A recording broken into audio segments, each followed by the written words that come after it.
ndine imwe nyaya yandaona panapa yandirwadza. Ndiri kuona spokesperson wa president Emmerson Mnangagwa ari kubuda panapa achitaura mazuva achabuda vanhu ava vari mujeri. Zvinova zvinhu zvandirwadza kuti saka judicial system iri captured zvechokwadi. Panapa akatoisa post, this is the proof guys, this is the proof. Handisingotaura zvingonzi ndiri munhu anotaurisa zvamajera kutaura zvezve. No, tinotaura nyaya iripo. Uyu ndiye George Charambo, uyu ndiye spokesperson wa president, ndiye mutauriri mouthpiece ya president iyeyo.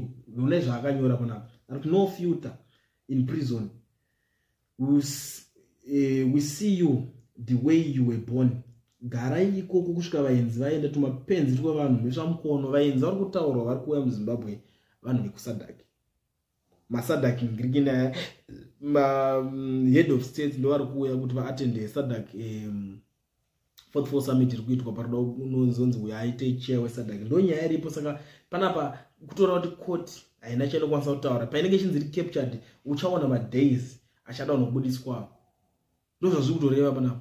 Vanhu vese vakatorwa vakaningirwa vakanzi vavharire mukati mozovabudisa after ningirikini. Kura kuti iyo ningirina chacho ichakwanisa kungotaura. This young lady panapa vakabuda achinzi nyaya dzake aiyanga asipo, anga asiri muZimbabwe, anga ari outside Zimbabwe, anga ari South Africa. Pakatobudiswa maningirikini zvekufast jet zvimareceipts zvechinchi zvokunzi anga atotravel aenda kuchinchina. Nhasi achirimo mukati, but ndopori kuona murume mukuru ari kubuda panapa achitaura kuti zvoni garai ikoko tumapenzi twe vanhu tichazoningirikina kana vaenzi vaenda ndopatichazobudisai. Itonzi nyika iyo Joshua. Itonzi tine judicial system pakadaro ipapo. I think ngavamboita zvavo, it's fine, ngavaite matongero acho ava vari kuita. But chinja ndinoziva hakuna chinhu chisingadariki.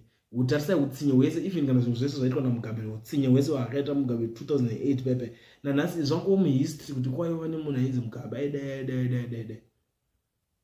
Tichazongotiwo kwanga kune munhu ainzi Mnangagwa aisunga vana vadiki zvakadai so. Ubva vanzi vachabudiswa kana vaenzi vaenda.